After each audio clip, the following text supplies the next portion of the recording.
amazing so far. Above the water, is it safe? I hope, I guess.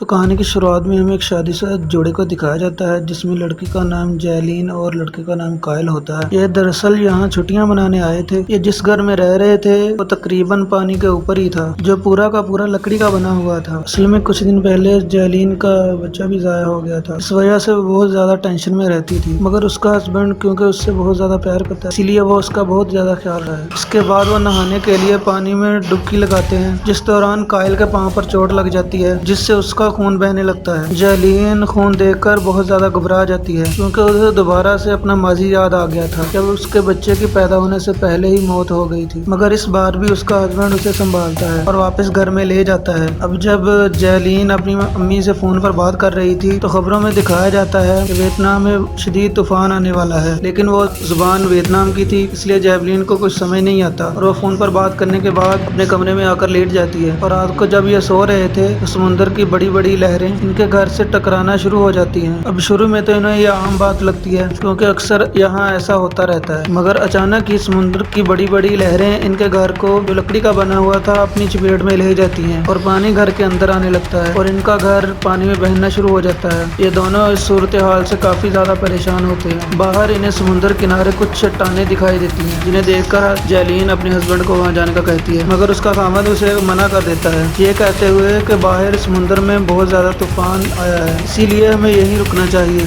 डूबकर हम मारे भी जा सकते हैं। इसके बाद यहीं इनकी आंख लग जाती है। तो जब सुबह जैलीन की आंख खुलती है तो वो देखती है कि चारों तरफ पानी ही पानी है और ये अपने टूटे हुए मकान के साथ बिल्कुल समुद्र के दरमियान में थे। देखकर जैलीन अपने हस्बैंड पर गुस्सा करती है क्योंकि उसने उसे रात को कहा भी था कि समुद्र किनारे चट्टानों पर चले जाना चाहिए, मगर कायल ने उसे मना कर दिया था और क्योंकि ये किनारे से बहुत ज्यादा दूर थे इसलिए ना तो इन्हें कोई देख सकता है और ना ही कोई इन्हें बचाने आ सकता है। और क्योंकि इनका घर लकड़ी का था इसलिए वो भी पानी में आहिस्ता आहिस्ता खराब होना शुरू हो जाता है, इसलिए इन्हें जल्द से जल्द यहाँ से निकलने का कोई रास्ता ढूंढना होगा। लेकिन इसके हस्बैंड की टांग पर तो बहुत ज्यादा चोट लगी थी इसलिए वो तैर नहीं सकता था। इन्हें भूख और प्यास का भी एहसास हो रहा था, लेकिन सब कुछ डूब जाने की वजह से इनके पास कुछ नहीं था, ना तो खाने के लिए कुछ था और ना ही पीने के लिए पानी था। अब कायल अपनी बीवी को कहता है कि तुम्हें नीचे जाकर देखना होगा, वहाँ खाने पीने की जरूर कोई ना कोई चीज मौजूद हो। अब जैलीन को ले पानी में जाने से बहुत डर लगता है पर वो चली जाती है, जहाँ पर उसे एक बैग मिलता है जिसे वो अपने साथ ले जाती है जिसमें पानी की बोतल थी। तो वो उसे अपने हस्बैंड को पीने को देती है ताकि उसकी तबीयत कुछ ठीक हो सके। अब कायल उसे कहता है कि तुम फिक्र मत करो, मुझे पूरा यकीन है कि हमें कोई ना कोई ढूंढने जरूर आएगा। अब उनकी बोतल में जो पानी था वो उसे सूरज की ओर करते हैं और सूरज की किरणों से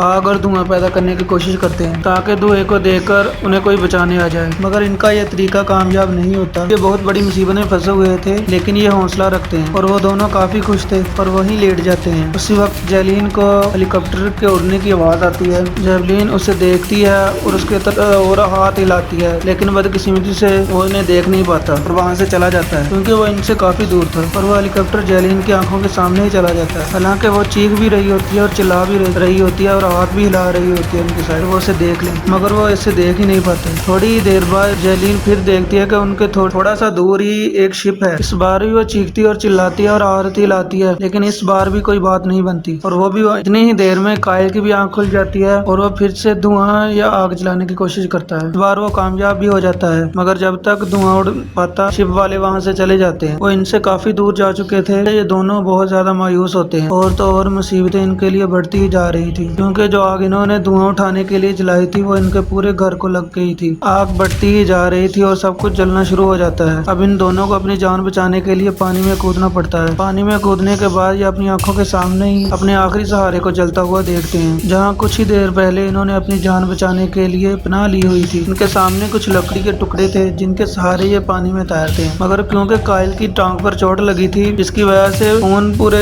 पानी में फैल रहा था तो खून की स्मेल से शार्क वहाँ आने लगती है। जैलीन उसे देख लेती है और जल्दी अपने हस्बैंड को कहती है कि हमें लकड़ी के बड़े टुकड़े पर जाना होगा। आसपास देखने पर इन्हें थोड़ा सा दूर एक लकड़ी का टुकड़ा दिख जाता जाता है। अब जब तक शार्क इन पर हमला करती वो जल्दी से उस लकड़ी के टुकड़े पर जाके चढ़ जाते हैं, मगर ये देखते हैं कि वो शार्क नहीं बल्कि डॉल्फिन है, इसलिए ये हंसने लगते हैं क्योंकि वो इन्हें शार्क समझ रहे थे। अब ये दोनों उस लकड़ी के टुकड़े पर ही लेट जाते हैं और कोई मदद आने का इंतजार करने लगते हैं। जेवलिन कहती है कि ये सब कुछ मेरी वजह से हुआ, अगर मेरा बच्चा ना आया होता, मैं टेंशन में ना आती तो हम यहाँ पर छुट्टियां मनाने कभी नहीं आते। जिस पर उसका हस्बैंड कहता है कि इसमें तुम्हारी कोई गलती नहीं है, तुम हिम्मत मत हारो, हम यहाँ से जिंदा जरूर निकलेंगे और एक बार फिर खुशी खुशी जिंदगी गुजारेंगे। अब एक बार फिर वो वहीं बातें करते करते सो जाते हैं, मगर जब जेवलिन की आंख खुलती है तो वो देखकर घबरा जाती है कि उसकी लकड़ी का टुकड़ा उसके हस्बैंड की लकड़ी के टुकड़े से अलग हो गया था और काफी दूर जा चुका है और उसके हस्बैंड की टांग से भी तेजी से खून निकल रहा है जो पानी में हर तरफ फैल चुका है। कायल की तबीयत खराब होती जा रही थी, वो कैसे भी करके कायल तक पहुंचना चाहती थी, इसीलिए वो पानी में कूदकर एक छोटी लकड़ी के सहारे अपने हस्बैंड तक पहुंचना चाहती है। मगर अब यहाँ सच में शार्क भी आ चुकी थी उनको सूंघकर, इसीलिए वो इन पर भी हमला कर देती है, जिससे उसका हस्बैंड भी अपनी लकड़ी के टुकड़े से नीचे गिर जाता है। मगर कैसे भी करके जेवलिन अपने लकड़ी के टुकड़े पर चढ़ के अपने हस्बैंड को भी ऊपर खींचने की कोशिश करती है, मगर उस वक्त कई बार शार्क उसके हस्बैंड पर हमला कर चुकी होती है। लेकिन जेवलिन कुछ भी करके उस लकड़ी के टुकड़े के सहारे अपने हस्बैंड को वहां से काफी दूर ले जाती है। इस लकड़ी के टुकड़े पर वो सवार है और उसका हस्बैंड भी उसके साथ ही है। कुछ ही देर बाद जेवलिन थक जाती है और वहीं सो जाती है। जब जेवलिन की आंख खुलती है वो देखती है कि हम कायल भी उसी लकड़ी के टुकड़े पर बेहोश हुआ पड़ा हुआ था। जब जेवलिन की आंख खुलती है तो वो देखती है वो समंदर किनारे हैं। किनारे को देखकर वो बहुत ज्यादा खुश हो गई थी, अपने हस्बैंड को उठाने की और जगाने की बहुत ज्यादा कोशिश करती है, मगर लाख कोशिशों के बाद भी वो नहीं उठता, जिससे वो समझ जाती है कि कायल की मौत हो चुकी है। तरह से वो पूरी सहम हो जाती है और टूट जाती है, इसीलिए अपने खावंद को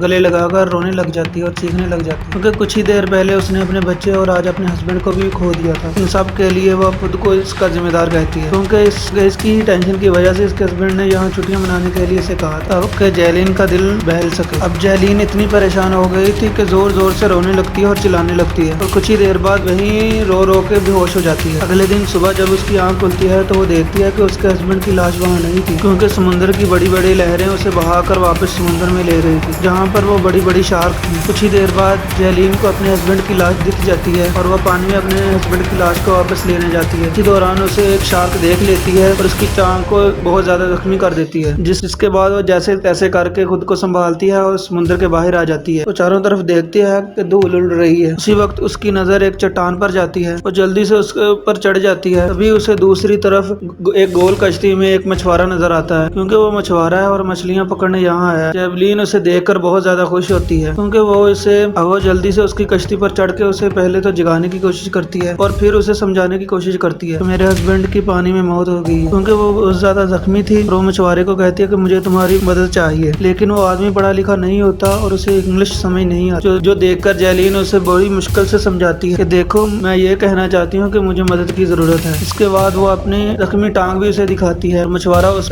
जख्म पर मरहम लगाता है और वो उस पर पट्टी भी कर देता है। अब क्योंकि वो एक मछुआरा है और मछलियां पकड़ने के लिए अपना जाल समुद्र के नीचे फेंका हुआ था, अब वो अपने जाल को ऊपर लाने के लिए नीचे जाता है। अब वो जैसे ही जाल लेकर आ रहा था तो शार्क उस पर हमला कर देती है, जिस वजह से वो कश्ती भी हिलने लग जाती है और जेवलिन भी समझ जाती है कि मछुआरे पर शार्क ने हमला कर दिया है, इसलिए वो चिल्ला कर मछुआरे को आवाज देती है, मगर आगे से उसका कोई जवाब नहीं आता। तो कुछ ही देर बाद वो ऊपर आ ही जाता है। समुद्र में खून ही खून था, क्योंकि शार्क ने उस पर हमला किया था और उसे काफी जख्मी कर दिया था। अब उसकी जान बचाने के लिए जेवलिन पानी में कूद जाती है ताकि वो मछुआरे को कश्ती के ऊपर चढ़ा सके, पर शार्क दोबारा आकर अब इन दोनों पर ही हमला कर देती है, जो देखकर जेवलिन वापस कश्ती पर आ जाती है और उसके बाद वो मछुआरे को भी ऊपर खींचने की कोशिश करती है, लेकिन शार्क फिर उस पर हमला कर देती है और शार्क उसे पानी में ले जाती है और मार देती है, जिससे देखकर जेवलिन को बहुत ज्यादा दुख होता है और शार्क पर गुस्सा भी आता है, क्योंकि एक बार फिर वह कश्ती में अकेली रह गई है। अभी वो सोच ही रही थी कि उसे क्या करना चाहिए, थोड़ी देर बाद ही शार्क ने उस पर फिर हमला कर दिया। कश्ती में जेवलिन को एक तेज ब्लेड मिल जाती है जो घूमने वाली थी, इसे उठाकर वो शार्क पर हमला कर देती है और शार्क वहां से भाग जाता है, मगर वो इतनी आसानी से जेवलिन का पीछा छोड़ने वाली नहीं थी। वो एक बार फिर जेवलिन की कश्ती का पीछा करने लगती है और ऊंची छलांग लगाकर उसकी कश्ती पर हमला कर देती है, को पानी में पलट देती है। अब जेवलिन कश्ती के नीचे थी, वो काफी डरी होती है, क्योंकि उसे पता था कि शार्क दोबारा फिर आएगी और हमला भी करेगी और हो सकता है वो मुझे मार भी दे। अब उसे जान बचाने के लिए एक आइडिया आता है। उस तेजदार ब्लेड से बंधी हुई रस्सी को वो अपनी टांगों से बांध देती है। अब शार्क को पता नहीं चलता कि वो किस तरफ बढ़ रही है और वो ब्लेड कहाँ जा रहा है। वो नीचे से ऊपर जाती है जेवलिन पर हमला करने के लिए, मगर वो ब्लेड शार्क के मुंह में जाकर के आर पार हो जाता है, जिससे अब तब जाकर उस खूंखार शार्क का खात्मा हो जाता है। उसके मरते ही पानी में खून खून हो जाता है। जब जैलीन को ये बात चलती है तो वो बहुत ज्यादा खुश होती है और वो उस रस्सी को अपनी टांगों से खोल देती है, जिससे शार्क की लाश उस रस्सी के साथ ही पानी में डूबने लगती है और जैलीन कश्ती के ऊपर आ जाती है। इसके बाद वो उसी कश्ती पर लेटकर आसमान की तरफ देखने लग जाती है। उसको इस बात पर यकीन था कि यहाँ आसपास ऐसा किनारा है जहाँ पर इंसान रहते हैं। तो तभी उसकी कश्ती पानी में तैरते तैरते एक ऐसी जगह पर पहुंच जाती है जहाँ से किनारा नजर आ रहा था और वहाँ पर उसे कुछ लोग भी नजर आते हैं जो मछुआरे थे, जिन्हें देखकर जैलीन के दिल में खुशी की लहर दौड़ जाती है, क्योंकि अब वो खतरे से निकलकर एक महफूज जगह पर आ गई थी। वो मछुआरे भी जैलीन की कश्ती को देख लेते हैं और सोचते हैं कि जरूर